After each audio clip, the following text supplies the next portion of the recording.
This is Maggie Rivas-Rodriguez. Today is March the 9th, 2002. I'm interviewing Elena Gallego for the U.S. Latina World War II Oral History Project. And we're sitting in Mrs. Gallego and Mr. Gallego's daughter's home in El Paso, Texas. And thank you very much, Mrs. Gallego, for your time and for your patience in letting us take some time this Saturday morning to interview you. What we're going to do is we're going to talk about what your life was like before the war, during the war, and after the war. And if there's something that you don't want to talk about, you don't have to talk about it. If there's something that you really want to talk about that I'm not asking you about, please feel free to say this is something that I want to tell you about this. It's more of a partnership kind of thing rather than the reporter talking to getting all of that information from you. So, If you will prompt me with questions, or if I stop too short, or yeah, I will. And if I interrupt you, it's only because I want to make sure to get more detail. But if you need to stop for any reason to get some water for any reason, please feel free to. I know that you're from Fort Stockton. Tell me what life was like in Fort Stockton when you were growing up. life in Fort Stockton was a very happy life because of that we lived. It was a community and very small, and so of course every day after school and on into evening we'd run in and have supper, and it was play all everybody. So anywhere from baseball, you name it. But we didn't extend ourselves to go into town anywhere. It was just around the neighborhood, because going to town meant nothing since we couldn't go anywhere. It's a beautiful park, a swimming pool, uh, movies, theater, and a library. But those things were not available to any Hispanic. So we played around home and did things like that. We rode horseback. I don't think my childhood needed anything of what I missed, because I was just a very happy person all the way through. As we grew older, of course, schools were also not integrated. And sometime during my, I think in 1937, we had what they called a separate but equal building to house every grade from kindergarten on up to through high school. It grew to the point where the last 2 years of high school had to go to the main high school because there was not enough space in our building. But there we had other things besides the 3 R's. We had dancing, home economics, where we did cooking, baby care, and sewing. And we did projects in all of those things. And then we had dancing, we had an orchestra, and we had a little theater. And every kid participated in everything in Butt School, which was a school that I went to. And the Hispanic school, Mexican. This was still, yes. And we didn't get to go into the high school. I mean, we had to go into the high school because by this time we were kind of bursting at the seams. We got to high school, and it was an altogether different environment. Very cold, bad stairs, go home Mexican, that type of a thing. Fort Stockton is a country that is very, very hot in the summer. And of course, with the swimming pool, the kids there were always used to, if it got too hot to hold classes, they would let them go to the swimming pool. Well, this happened, and of course we were told, you Mexicans can go home and help your mothers wash the diapers, and the others of you can go on swimming. Well, we got smart and said, hey, we can't go to the swimming pool, we want to hold classes. And so after a while, it was not easy for the teachers to let some kids out, and they had to stay and teach. So there again, we were quite unpopular with that. How many Mexican kids were there in the school?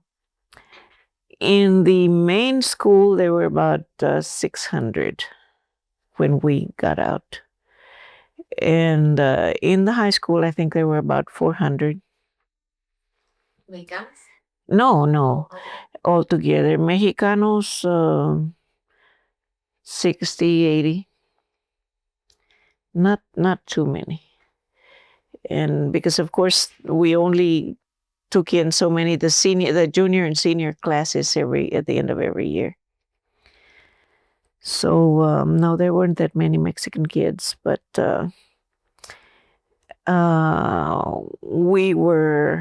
we suited out for PE and things like that, but really were never chosen, and we just more or less be bench warmers. And after a while, I think we decided that we were just not getting what we had coming to us, and so we started being a little bit troublesome. What did you do? Well, if they said you'll go to that side of the room and sit there, we wouldn't. We'd just sit.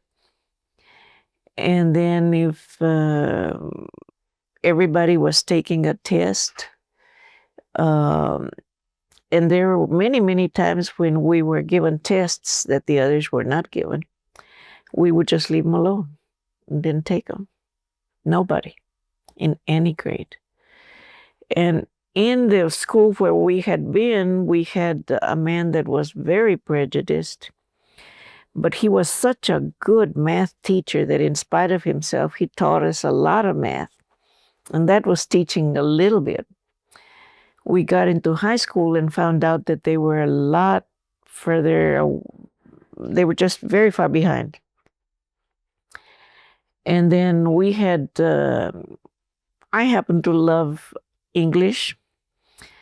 And most of the kids that were going to school, to junior and senior classes, loved English, and we mastered spelling, and we hated to catch each other in a mistake of any kind. We were always, looking out for each other. And if we wrote anything, we all would look it over, and we kind of became mentors for the juniors to make sure that they would do the same. And this kept on going for quite a while. Even after we graduated out of high school, it was unbelievable. We kept good grades, and but by this time, of course, we were losing teachers at Butts, and they were not as well prepared coming in. So losing them to what? I think our good teachers, they realized that we were further ahead than they expected us to be, and they were brought into the high school. And I don't know if those were put in their place or what, but we found ourselves with familiar teachers, and all of us did fairly well in school, all of the kids. No, let me just go back a little bit to your childhood. You said that y'all couldn't go to the library. They didn't let us go to the library. The Catholic school had a little bit of a library, and so we used that. But in the school building itself, we had a library, and that was we didn't really care if we couldn't use the public library, because ours had a lot of what we needed. And then there were some kids that were pretty well-to-do that actually had their own encyclopedias and things, and they'd bring their copies of, whatever. But the public library was it? Did they have a sign, or did they say no? When you got as far as the door, and then whatever. No, we don't have the book you need. We're sorry. And, before we could make it into the library. So they would just make excuses. They would say, no Mexicans allowed, but they would. No. They just said, well, what you need, we don't have here. We're so sorry. And ask your teacher, and maybe you can get it in the school library. Have you looked hard enough? I have a cousin and myself, we read every book of fiction in our school library. Every one. And we all had a music background. We had the dancing, we had art, we had home economics, how to make clothes, how to bathe a baby, what to feed him. They expected that after the 8th grade we would be through with school. So they wanted us to have that ahead of us. And we learned an awful lot about nutrition and things like that. And is that the same thing that the other kids, the Anglo kids, learned too? I don't know what they had.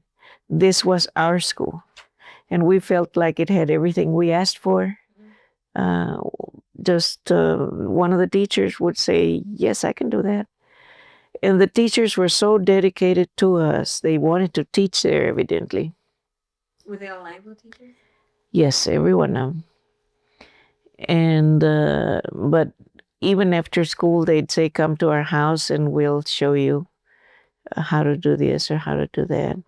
Or if somebody didn't quite get the piano recital, that liked piano and were taking piano, they would go to the house of the teacher that taught it and be prepared. We had about once a month, we had an evening of theater and musical recitals and orchestra for everybody. And we had public speaking, we had debate, we had math competitions. All this within our little school. Well, that's pretty active. We were very active, and the teachers, they didn't stop at 4. You know, you didn't finish the dress, and tomorrow it was show day. The teacher stayed there with you, and there were maybe 5 or 6 kids that hadn't finished their work. You know, they'd be there and they'd be playing and kidding around with us, and just showing us everything. Tell me something. What did your parents do? My mother was educated a little bit in Mexico, and she never she never got to be an American. My father, his father died when he was very young, and although he was the middle child, he was the only one evidently who would take the burden of the rest of the family. So he never went to school. He could write his name, but he taught himself how to write his name, and you could tell immediately that, well, he couldn't. And he couldn't read or write or anything. He memorized highway signs and what they meant. And whatever he needed to really know, he would memorize it. But he had no time to ever go to school. So his greatest desire for us all was that we should get an education. Even if we didn't go all the way through, he wanted to make sure that every day we obtained a little bit more of what he called an education. He was always very interested in our school. And mother would make cookies and chocolate and clean out the dining room and the kitchen, so that we had about 8 kids study every night after all the playing outside and everything. And they'd already run home and eaten supper and come back and do their homework. And before they left, they'd have cookies and chocolate, and then Daddy would pile them all on the truck and go deliver them to their homes. This was always. So, and then of course, in high school, there were less of us doing things like that. But like mother knew a lot about nature. And so she would take 8 or 10, whoever wanted to go on hikes. And then she'd tell us about this plant or that plant, or the life of ants and how they lived. And then she'd scratch into one maybe and show us about bees, about birds, about a lot of things like that. And Daddy took us horseback riding, on picnics. Every Sunday, we would go out. He'd be the cook. It was official, and also the driver and the one to take every kid. We would go up to a place called Las Tunas, and it was about 20 miles outside of Fort Stockton, but it had beautiful facilities, and we couldn't use the park. So there was water there, and it was an old mountain grounds that had been used by Indians, and they'd carved stones to where there would be steps going down to where there was clear, beautiful water coming out. And so we'd stay there, and then we'd do mountain climbing, and then when the food was ready, he'd take a big pot, the top of the pot, and just bang it, and we'd all come in and eat, and then by 4 o'clock, we would be ready to pile back in the truck and head on home. And those were our Sundays. The only thing we did on Sunday was go to church and then go out like that. And So what kind of jobs did your father do? my father built fences. He would be home only on the weekends. And Because there's lots of big ranches in this area? yes, all over. And for a while, one of his bosses was a legislator from Texas. He was Senator Winfield. And Senator Winfield, my dad had known when he was a kid his age. And he said Daddy would say, I was poor, but he was even poorer. And but he said after a while he was by himself. And so he would study by lamplight and borrow from all the Mexican people that he had grown up with, and sent himself through school, or studied anyway, and got the grades and went on to become a senator. But he told Dad, he says, you and your family can live in my ranch forever, and their kids can live there too. They don't need to go to school. You just keep everybody there and be one big, large, happy family, and you'll be okay. I'll take care of you. What did your father say to that? My father quit him over that. And so when he quit him, he had to bring the whole family, and all of us had already, there were 4 kids. We didn't have a place to stay. There was no more of a job. There was no money. There was nothing. About what year was this? How old were you? I was 7 when this happened. So I don't know, maybe it was in about 1930, something like that. Maybe a little, yeah, but no, I couldn't. It was 37. I was about 5 years old. And so they somehow managed. We stayed with my grandmother for a while, and then there was a place, a little house, about 2 blocks from where she lived, and they cleaned it out, and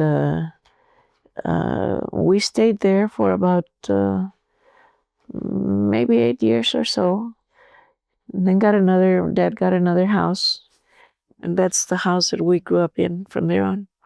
So he was working on fences, or he was? He continued working on fences, but not by staying there with a family and everything. No, like what was it about that he really the education part of it, because he wanted to continue working with him, but he did not want to keep his family there. He wanted his family at home so that so that we could go to school.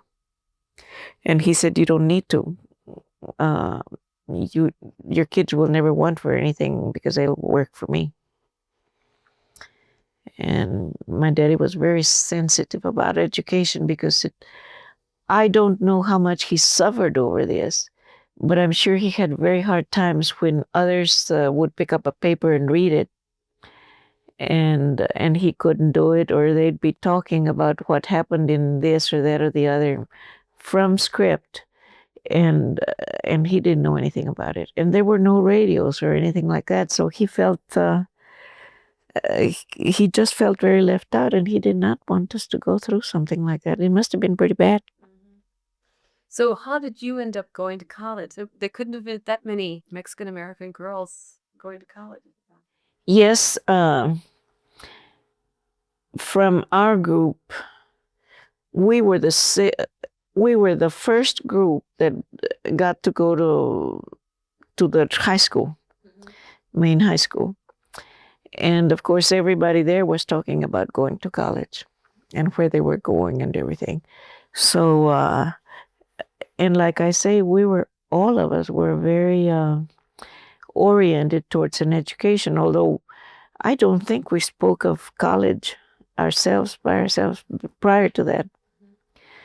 But we realized that there was a world besides ours out there.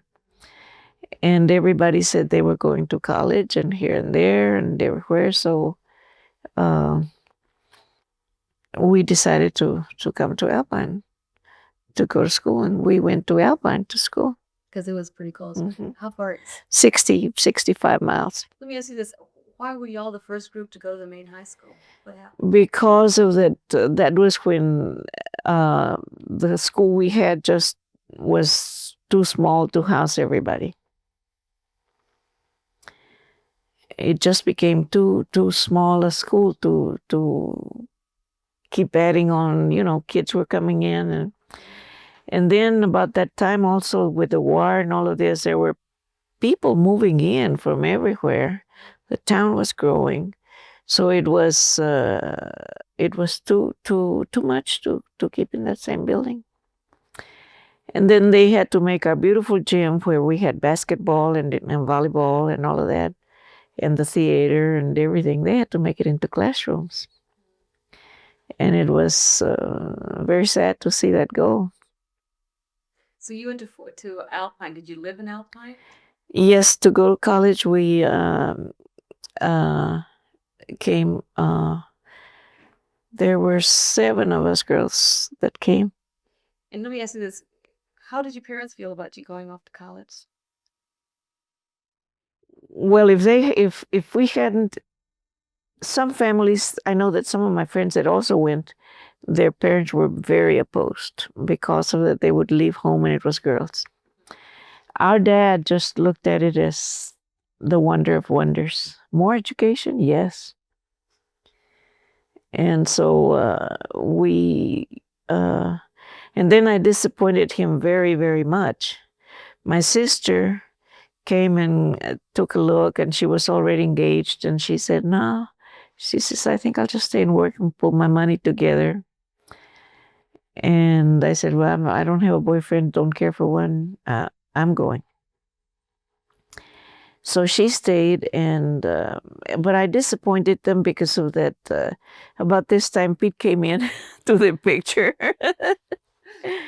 And a year later, I married him.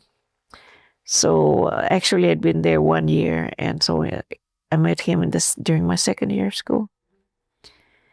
And but that was Fort Stockton. You couldn't.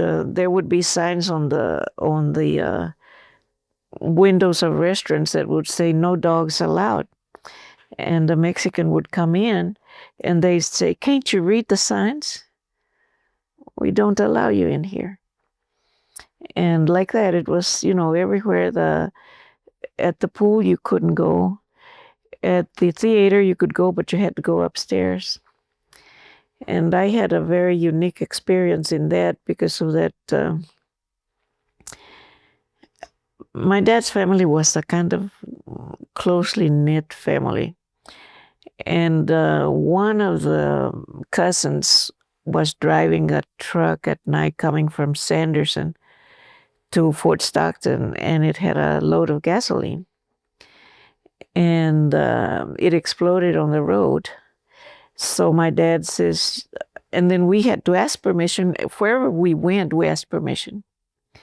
He said, we went and asked him, we said, Dad, can we go to the movies tonight because of this? And he said, no, not tonight because of that. Well, I was a very fair-skinned kid with very light hair then. And I left my coat and my purse in the drugstore. And we had been there to have some cold drinks before coming to the movies. My brother worked at the drugstore, so I ran to go get my coat. When I came back, the girls were already upstairs. The movie was about to start.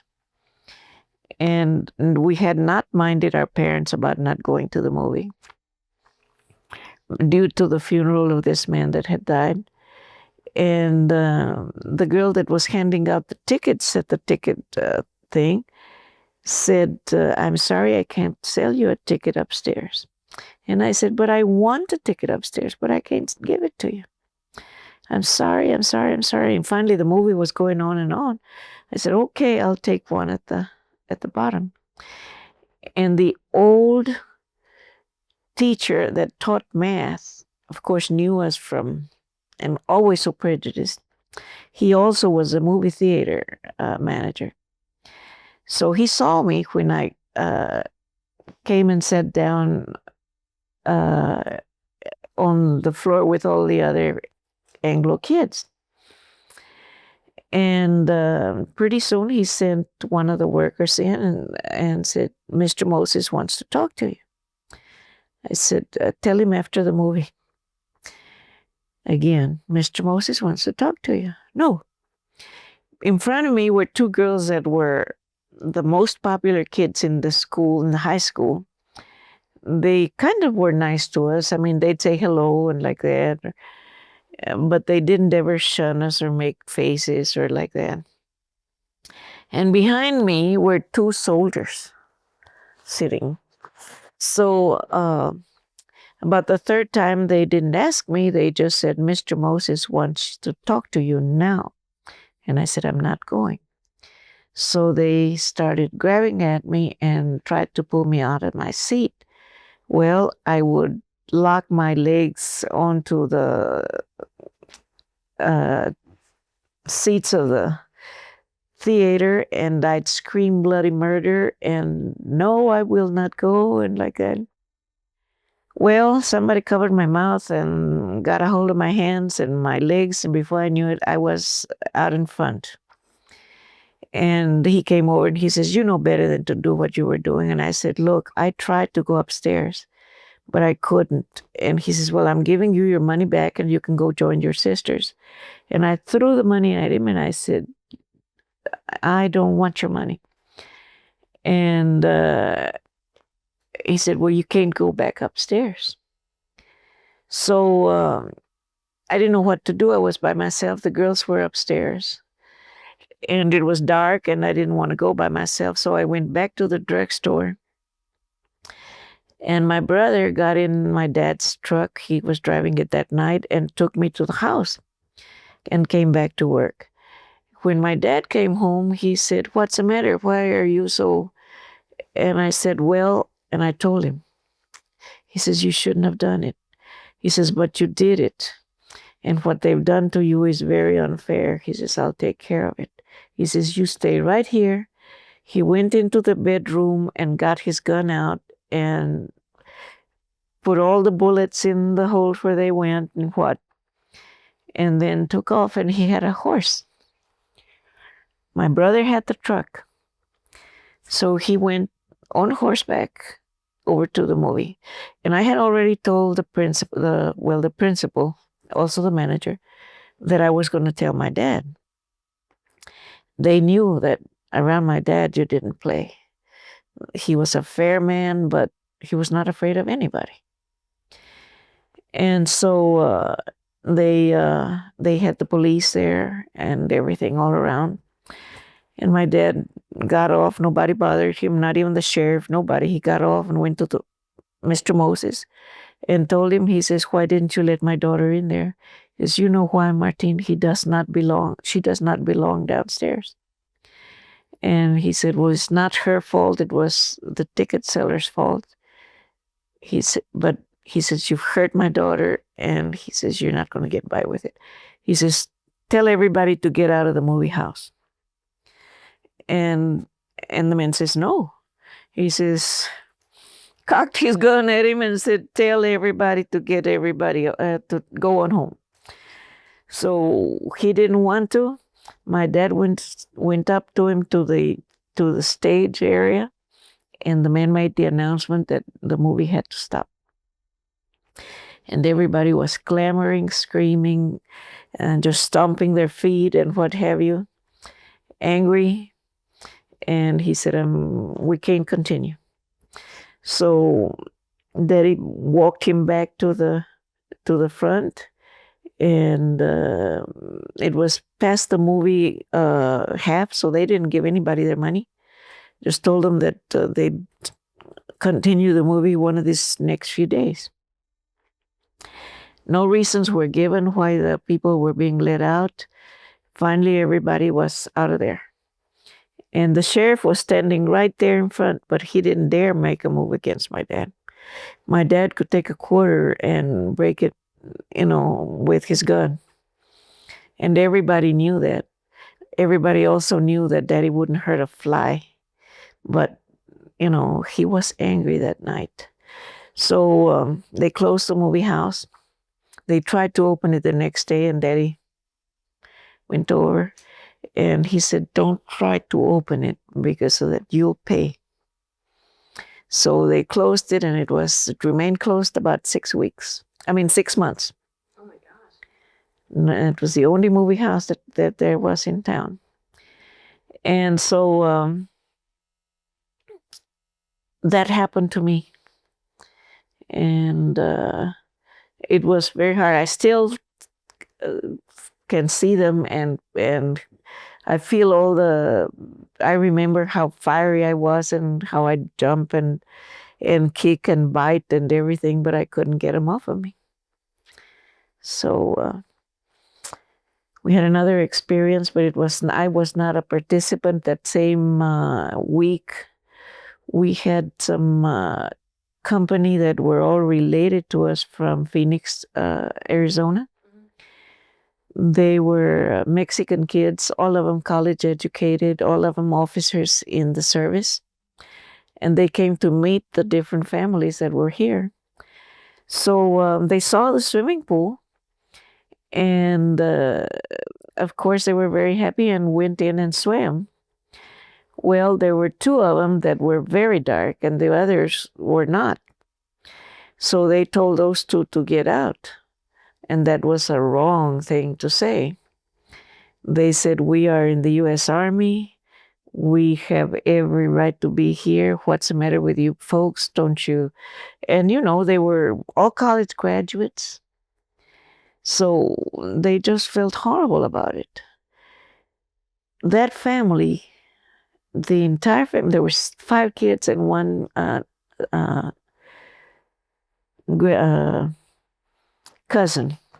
5 kids from one family and another cousin that came. They were all killed in the service. Oh my God. And by the time that ended, there was the mother dropped dead after the 3rd one, and the father dropped dead after the 5th one.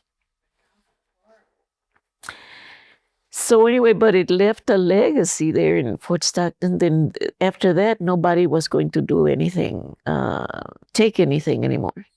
What was the name of this family? Cano. Cano? Mm-hmm. From Phoenix? Yes.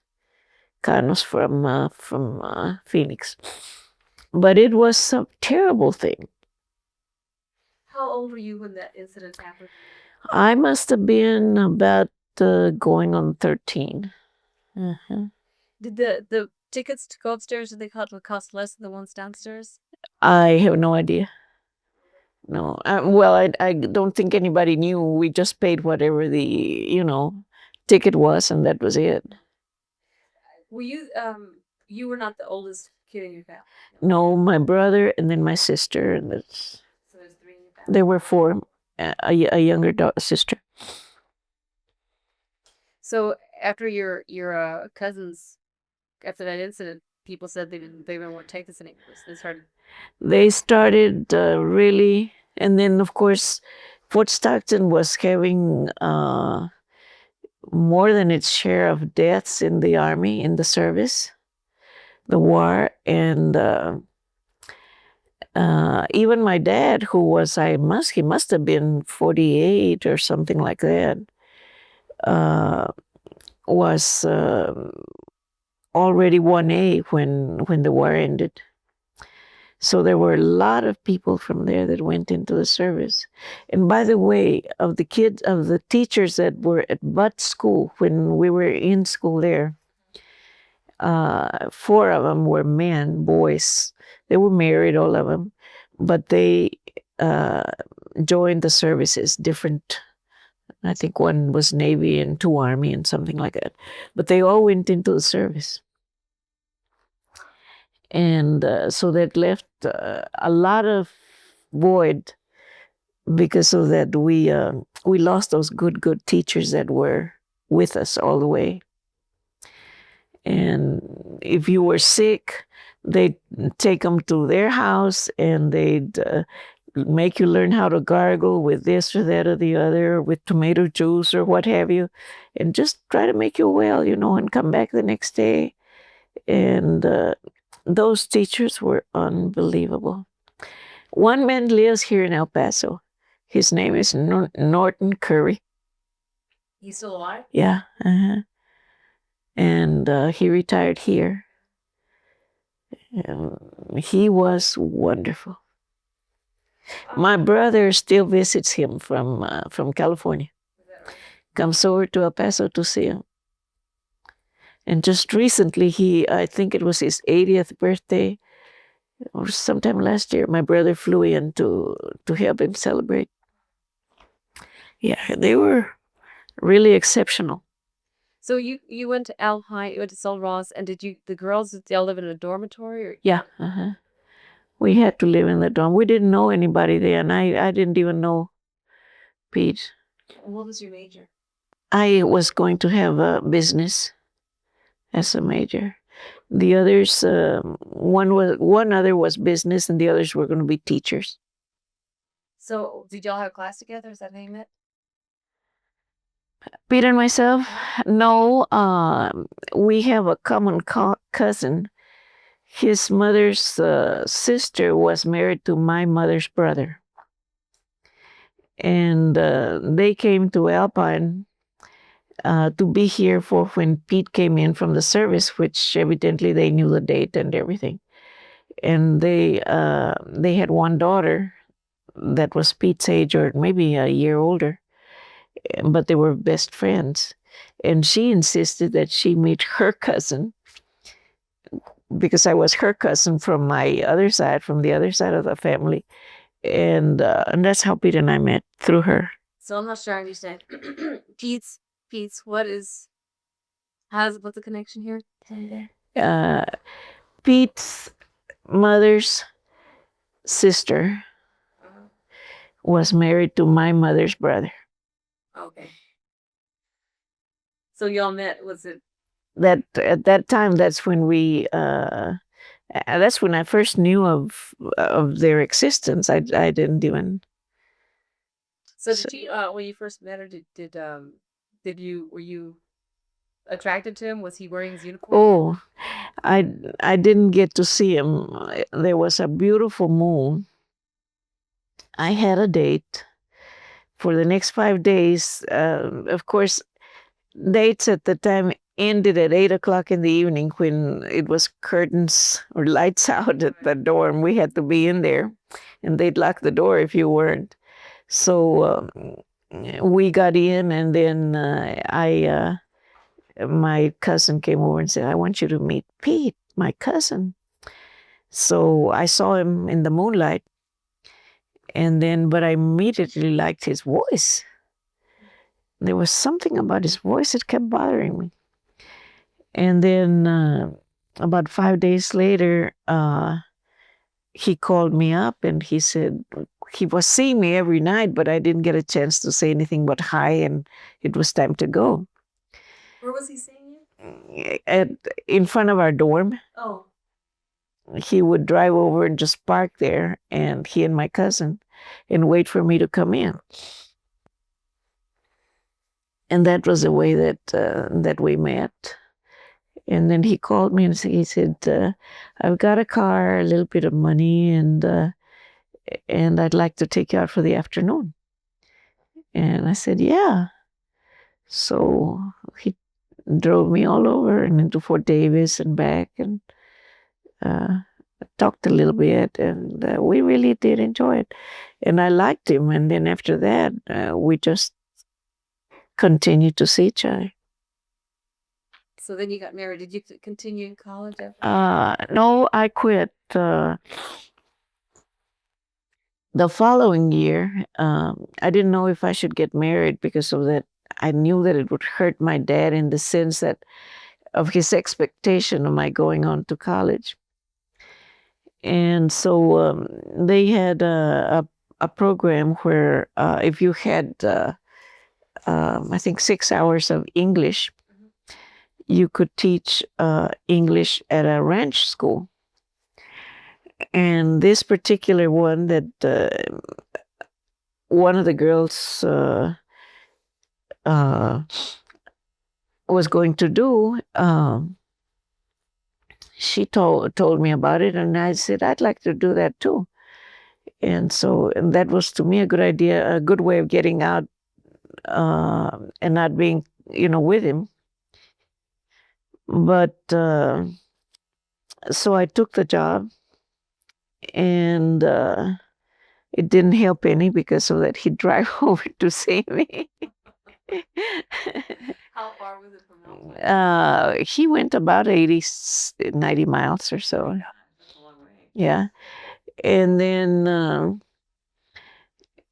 I got sick and had an appendicitis, had to have an operation. So he says, don't go back to your job. He says, let's get married.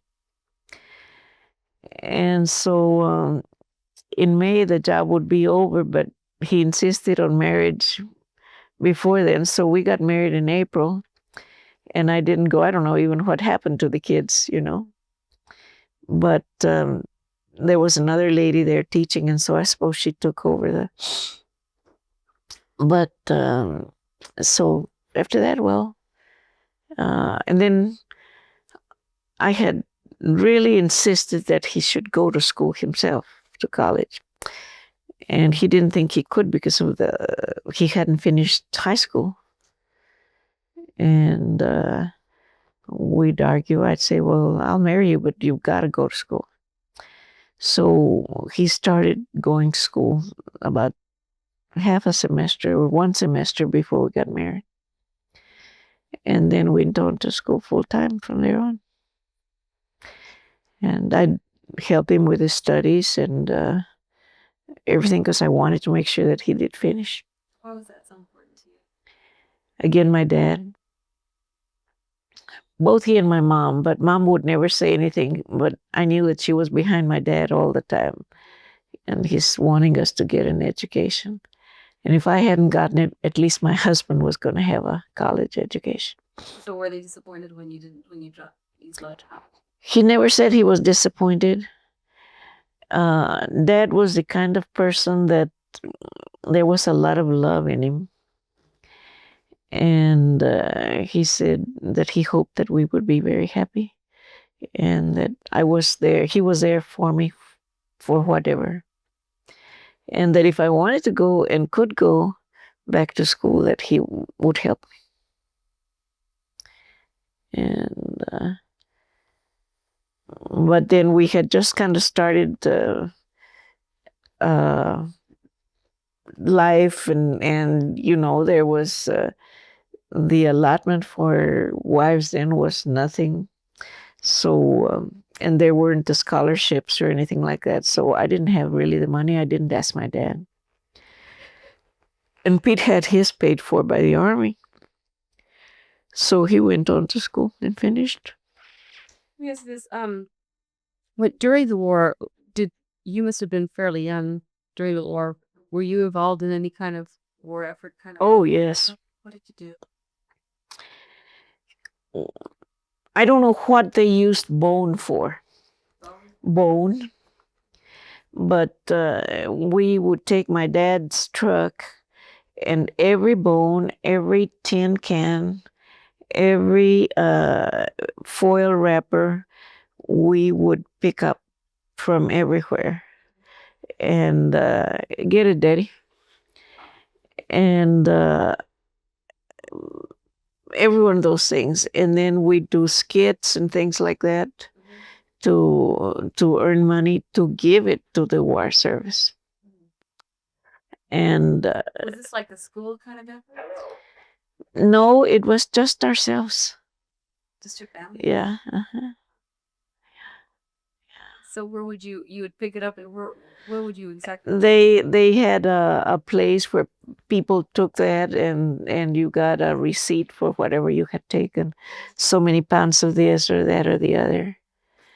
And do you remember the name of that place was? no, I don't. I don't know if it ever had a name, just a collection center.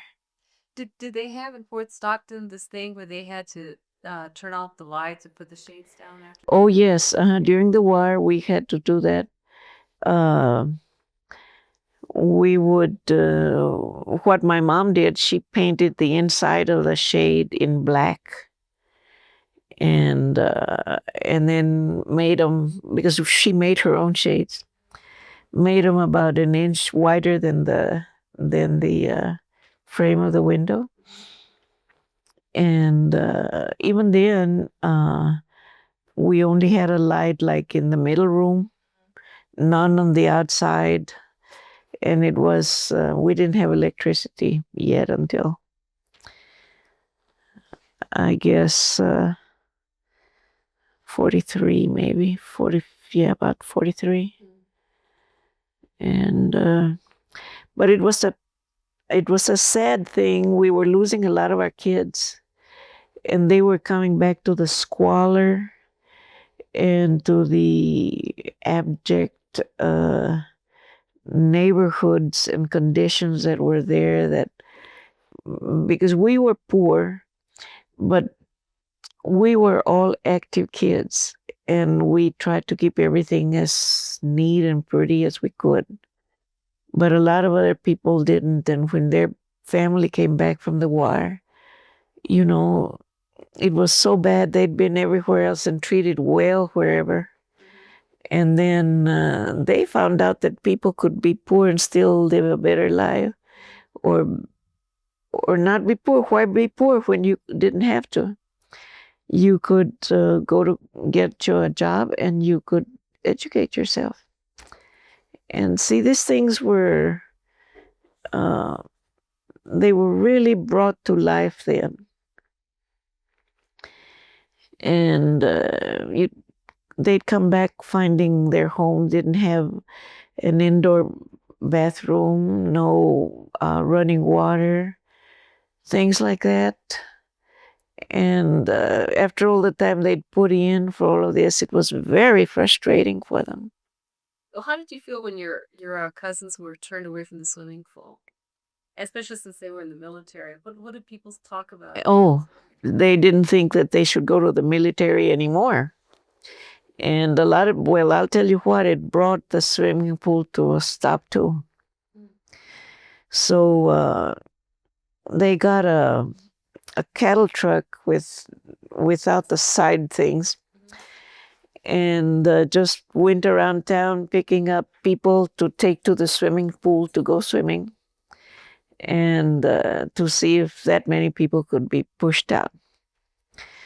And of course, some of the kids, well, they loved the idea, and to others, it was serious business. But the swimming pool was full to the hilt with people swimming, and they could do nothing about it. When they finally said, "No, you cannot come," okay, then if we can't, nobody else can. And if you try doing something about it, we'll destroy it or we'll do something. So we didn't have a swimming pool in Fort Stockton for about 2 years. Yes, and it was unbelievable. But there was no movie and no theater about the same time. You think that made maybe the powers that be think about what's going to happen down the line? I think that they thought that they could rise above it all yet. I do not believe that they were ever for a minute afraid that we were going to take over. They found out differently, and they didn't want to give in, so that was the reason why the place was closed for so very long. And it was just stubbornness on their part. But they thought that it'll die down, just give it time. So what finally did happen? Well, when they opened it, they had to open it with by letting everybody else in. And not too many people took advantage of the chance, but a lot of people did. And how did they let people know that they were going to let everybody in? Well, through the paper. Oh, they had. We had a newspaper.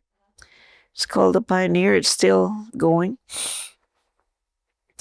And they opened the theater in the same way, open to everybody wherever they wanted to sit. About what year was that? Years about 14? About 43, I guess, it integrated. And they nothing else was said, and it was all very understated. But people began to be able to go wherever they wanted to go, and find that they were not stopped. And they'd say, "Well, I already went, and they didn't say anything. Why didn't you go?" "Okay, I'll go try it." No, they didn't say anything. And then we began to realize that that they were easing off. So, okay, and not to skip ahead again to now you got married to Mr. Gallego, and y'all started your family, and things in Alpine were kind of bad, right? I felt like I had come from the frying pan into the fire. Because of that, while those things had been done in Fort Stockton, the prejudice was still there. Nobody would go with anybody that was Anglo or vice versa. Even if we might have liked somebody, it was taboo. And things were very strained. And but they had to be that way because of that. They did not want to part with their old ways. And so they were very poor losers where that was concerned. When I came to Alpine, after a while, we wanted to start having our family. And I told Pete, "You know what? Not many kids are going to high school." And I said, "And we have the college here.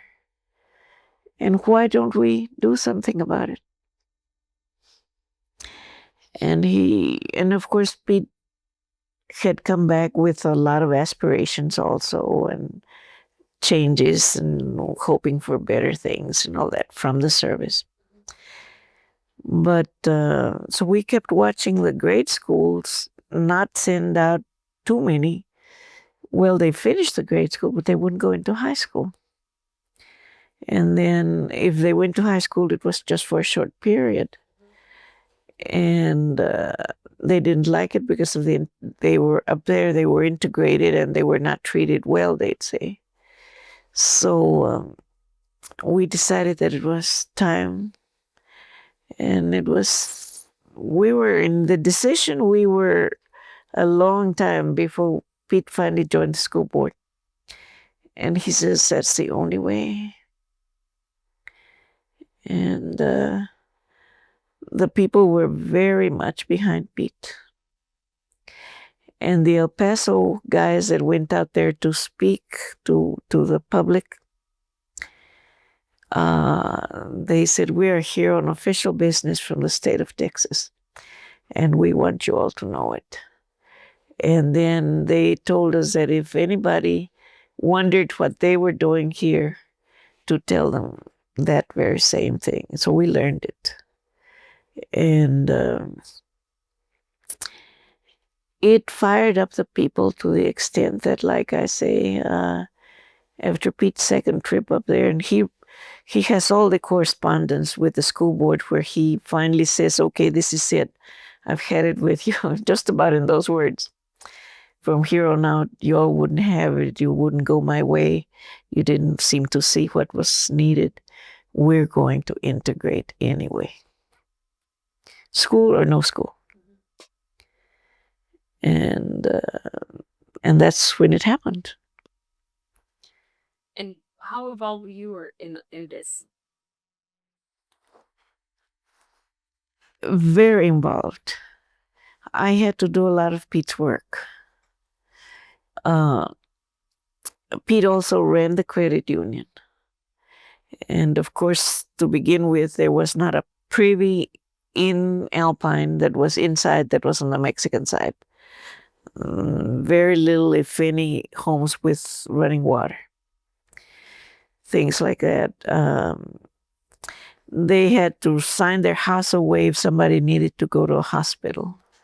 So he said, the other thing we need is that kind of a thing, help for our people. They'd go to the bank, they'd take them, they'd give them their $50, but, they had to sign their life away for nothing. So that's when the credit union started. And after a while, it began to pay for college education and things like that. It really made a difference. But I was involved in that way. I had to do as much as I could with the restaurant and then with the credit union. We ran the credit union for about 12 years out of our home. All our kids were taken care of by the people, local people, during credit union hours while our kids were all over the place and they'd, be taken care of. What was the name? It was called Our Lady of Peace, which is our parish, the name of our parish. And the entire town was very proud of it. It got to where I knew by memory every account number, every name, everything like that. And Pete came in and he had to do the books. He'd ask me certain person, and I'd say, yes, it's file number so-and-so. Or I knew everything. And we had to be quick because he had little time. And he would be out talking to the people and trying to get them to. It was hard. There was another lady that was also instrumental at night, and she'd talk to a lot of people. She'd visit with all of the mothers and like that, because I didn't have time to do that. Margaret Rojo and her husband, Albert. He sold insurance, so he would go from house to house anyway. And he did a lot also. And so, but So was it all volunteer, or was there? All volunteer. Oh man, that's a lot of work. All volunteer. No, the credit union included. Pete didn't accept pay until about the 15th year, and then it was nothing. I mean, it was just almost a laugh, but because they insisted that he take something because it had to show on the books for the state. So But many times we would be trying to balance the books to the credit union at 3 o'clock in the morning because we had had meetings until 11:30. And I'd taken time to come and put the kids to bed, and then we'd continue. All this time that y'all were doing work, especially on the school issue, the integration issue, what would your kids tell you about what they were doing? I guess Imelda's the oldest. Becky was more quiet about it. But one day she did say, she said, you know, Mom, she said, I went to drink water at the fountain, and she says, and then everybody made a ring around the fountain, and they said, don't anybody touch that. A Mexican drank out of it. That was too big. And Imelda was a good speaker. She's the oldest. The oldest, and she was a good organizer and very, very good in English, and she just had it put together as a little kid. And she'd get all the other girls interested, and they would just get the people together, go to the houses, go to the people, and give them little jobs to do, like for next week or for Monday or for Sunday or for Saturday. We're going to need this. Will you make this for all our dogs in town? Little jackets that they could be put in, and it would say in their school. And so it was everybody and their dog was involved. That's funny. And she had a lot of flack from anything that happened in the high school that it was in any way race related. They would blame it on her, and she'd be the first to get called in the office. And she'd say, well, I didn't even know that was going on. They'd say, yeah, you didn't know. But they had a hard time, a very hard time.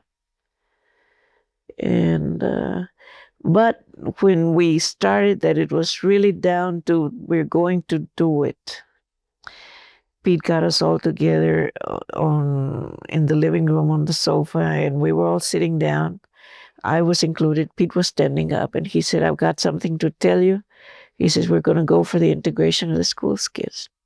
Do you want us to? It's going to cost this. You're going to be told this. You're going to be just everything that he could think of it. He made it look bad.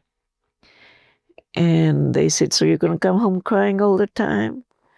And we'll have to take it because this change that we're asking for is going to make a difference later, but it's going to be hard on you all because of me. And they said, yes, Will. It's okay. We're going to do it. How about how old were the kids? Imelda may have been about 14. She was the oldest. And little Pete, I guess 2, maybe 3, maybe. But they were all for it. And then they would campaign for local candidates for whatever. And we started having people in city council and in things like that. Any campaign that somebody wanted to run for, the kids would be helping. And not just my kids, they'd get all the other kids involved.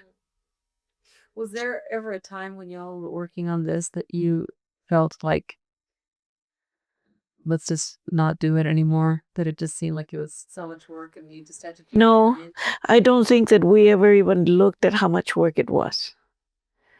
I don't think that we ever thought about it, or even thought of the fact that as we went on and on and on, things were getting leaner and leaner and leaner. We did realize that, and we talk about it, about our sales going down and going down and going down and going down. But no, there was never any talk about let's stop, ever.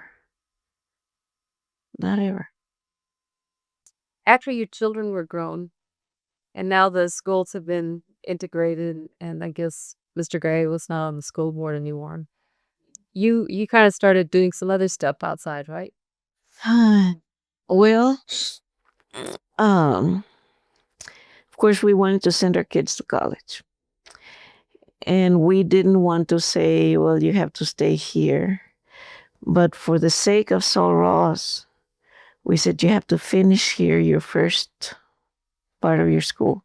And then you can go away and go to wherever else you want to. This was going to give us a little bit of more time to work on putting money together for them. I started working out of the school, out of the house, but still kept the credit union. By this time, I was getting about $300 a month for the credit union. But I could do that at any time of the day or night that I wanted to. And during specified hours, we would be there to take money and all of that, make loans and everything like that. But, when we left the credit union, we were short 3 cents with the state audit. And we had it ourselves over 20 years, about 21 years. And we were never short. And they examined us quite often because they couldn't believe it. They'd come and they would see it was really, they would say, this is really the credit union that is the ideal, because it is for the people and by the people.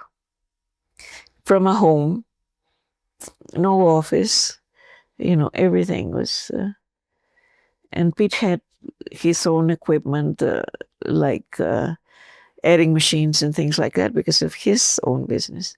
So we really didn't need very much of anything else. So what kind of work did you start doing? In spite of everything, there were a few people that liked me. And one of them was the local president of the bank. One day I went to pick up a car title to pay it. And he said, Miss Pete, he says, you've been busy. How would you like to work in the bank? And I said, oh, I'd love it. And he said, well, great. Can you start tomorrow? And I said, no, sir, I've got to ask permission. And he says, well, when you're ready, he says, will you just show up? He says, come into my office and I'll show you around. So about a week later, I started working at the bank. And it was a total disaster. I was too controversial. I was too outspoken. I would speak Spanish to the people who came in that were Spanish speaking.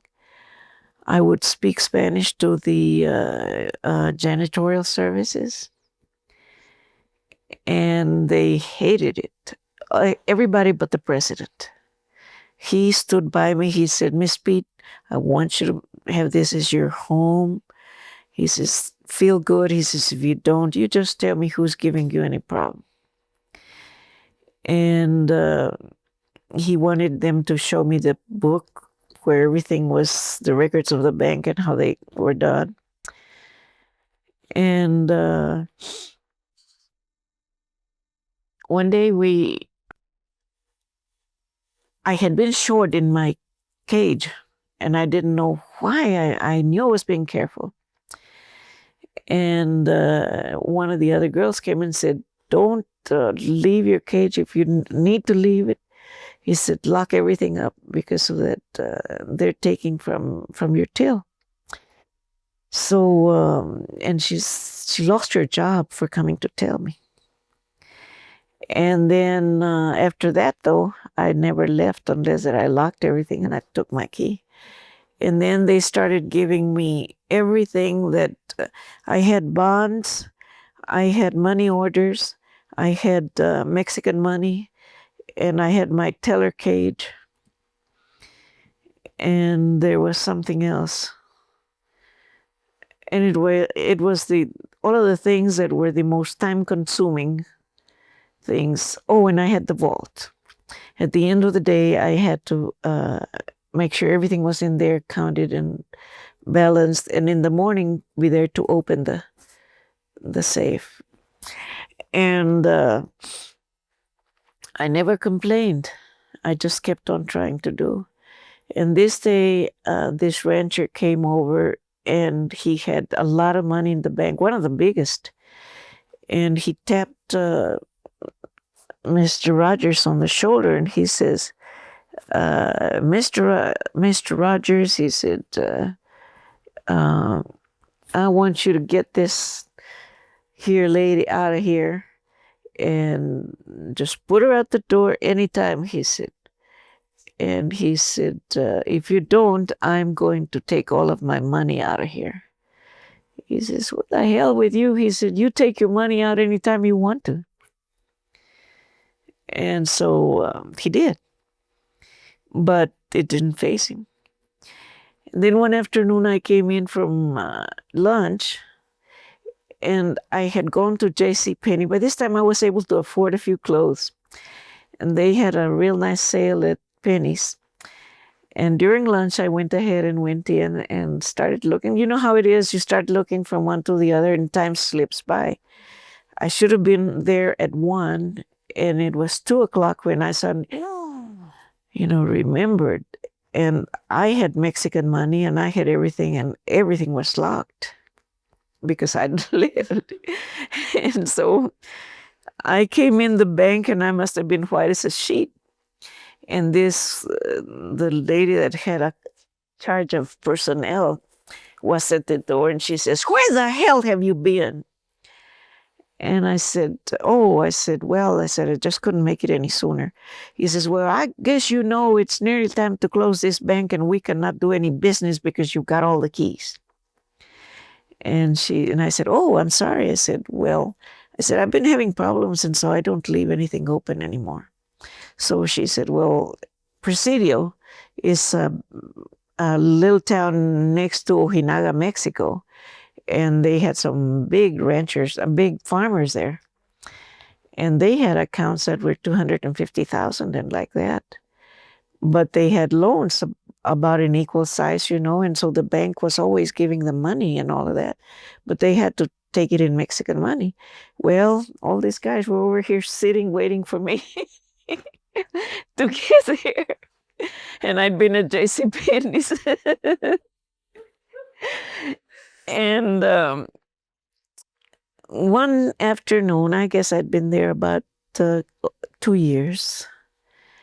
I came in, and everybody had real sad faces on. And I said, what's the matter? And I had some of the people that worked there, they'd give anything for me. So they'd tell me all the information, what's going on and all this. And they said, Mr. Rogers just had a heart attack, and they took him to the hospital. Well, he died. The next morning, they started hitting me. It got to where there were cards with the file cards, because we did it that way at that time. And they just hit the card and let it hit me. So I said, well, two can play the same thing. And I just whip it back with my hip, And, but, that gets out of hand after a little bit. And then they told me, you better quit, because this bank carries a large stick. And now your godfather isn't here anymore. And we're going to take care of your dad. And he kept saying things like that. He was one of the vice presidents. You mean your dad being your husband? Uh-huh. And like that. So finally one day I just couldn't face, and then the examiners came, and they told me, you're short $1,100, I think. that evening. And for everybody else, if they were short 3 cents in order to balance, we stayed until those 3 cents were found, no matter. And for me, they'd leave me to be looking for my mistakes. They wouldn't help me. So when the new examiners came, I was already thinking of quitting because I just couldn't take it any longer. I'd say good morning and nobody would answer. I'd come in and hang my hat and then my coat and I'd find it on the floor stomped. Stuff like that, Women can be so petty. And this man was bugging me. I had already told the main lady that to stop telling me not to speak in Spanish because it was my native tongue. I spoke that as my first language, and that's the first language that would pop up in my mind. I said, but don't worry. I said, when I'm ready to tell you anything, I'll tell you in English. If it's not in English, it doesn't concern you. And that got her angrier. Well, anyway, I didn't tell Pete all of the things that were happening, and he thought everything was going okay. And this day I just could not take it, and after lunch I just didn't go back. And finally, I knew that the minute that I didn't show up, it would mean that I wasn't coming back.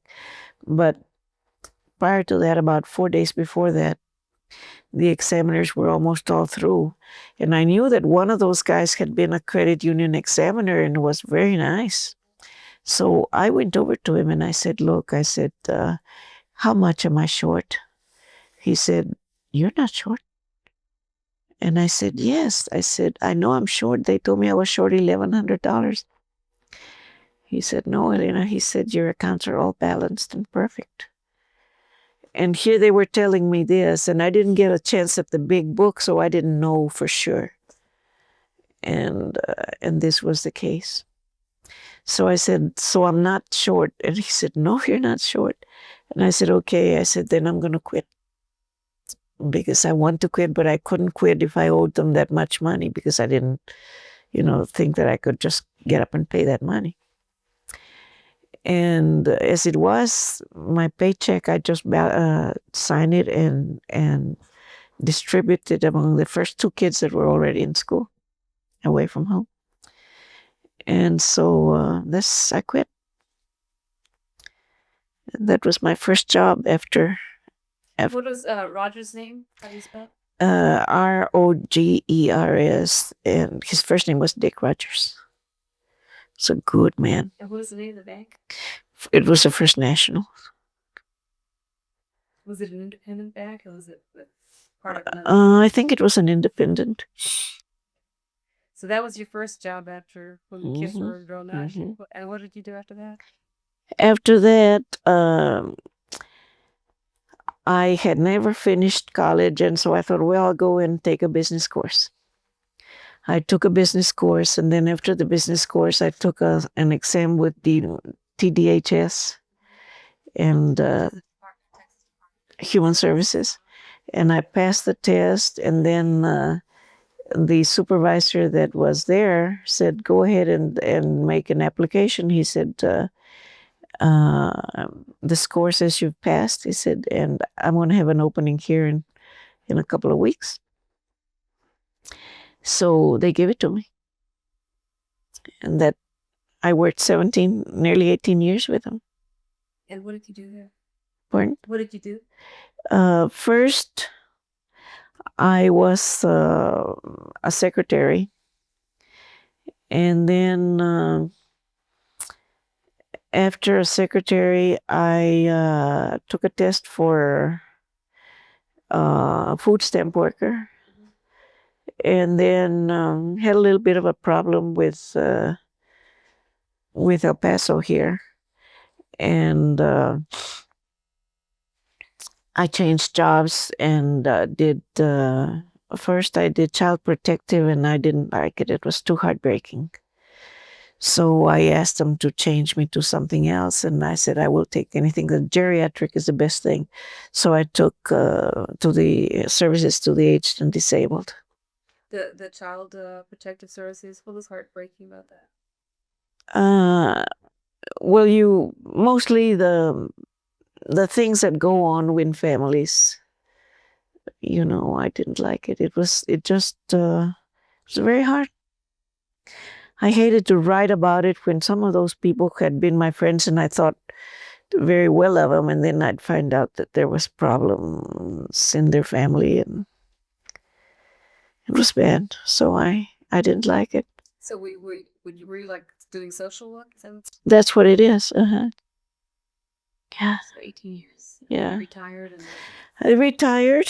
I didn't retire because I wanted to. I loved my job. And I think my job loved me. My clients they were just my people. But I had, I didn't want to go to the doctor. I didn't feel bad. I felt, just well. But Pete had to come to a doctor in El Paso, and he says, "Why don't you come with me and see a doctor too?" And I said, "I don't want to. I don't feel bad." He says, "You have to. You haven't had an exam in a long time. Come on." So I said, "Okay, if your doctor will see me when he sees you and I don't have to go back, I'll go ahead and go." So he called his doctor, and the doctor says, "Yes, we'll see you all at the same time." So I took leave and came here to El Paso, and they started doing an exam on me, and the doctor says, "We're sending her to a hospital immediately for more tests." Before I knew it, they had me in there for colon cancer. And it had touched into my liver. It showed that I had 2 tumors in my liver. And they said, "You may have 6 months to live." And it didn't really hit me. But my kids, and I have a family that's just outstanding. They were getting conference calls between them all the time. And this day they called me to the office, and Becky says, "Mom, I just read all the reports." And she said, "It is true." She said, "You have to come. Leave your job. You've got to leave your job first thing." And he said, "And leave it today and just come on. The sooner the better." And I said, "I can't do that." I said, "I have too many people that I'm responsible for. I will not do it like that." And then she started crying, and all of them started crying and said, "You don't have time to live. You got to stop." So one of my other workers, she is with Child Protective, and a very good friend of mine. She heard all this, and she came into the office and she said, "I'll help you." She said, "I'll help you get everything out of your office." And she loaded the car for me so I wouldn't have anything to do, and then drove me to the house and unloaded at the house. And it was a forced quit. So that was how long ago? In 95. Wow. Uh-huh. And I'm free of any. Uh-huh. In between and off of the camera, I'll tell you a little experience I had with that.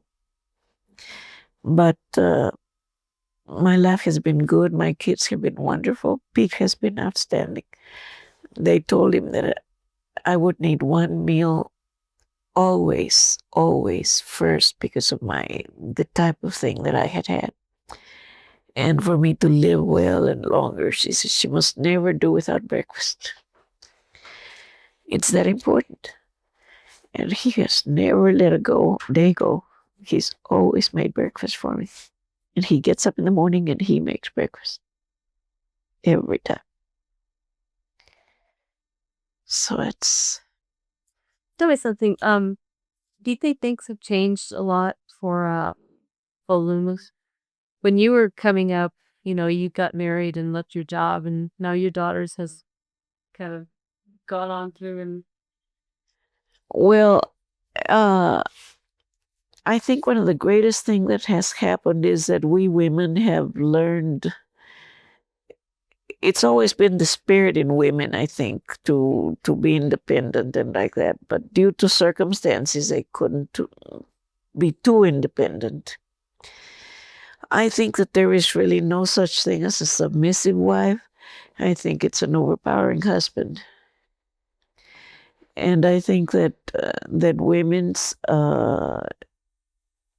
rights or the awareness of them made them stronger and better.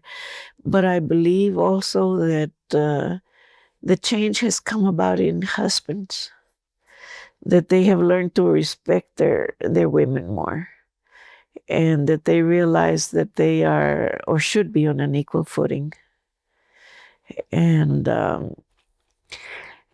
I believe that they are now more concerned about joining them in an effort to keep a home and to raise a family, and that it's not just the woman's job. I think all of these things have made the difference. And it certainly has in my family. And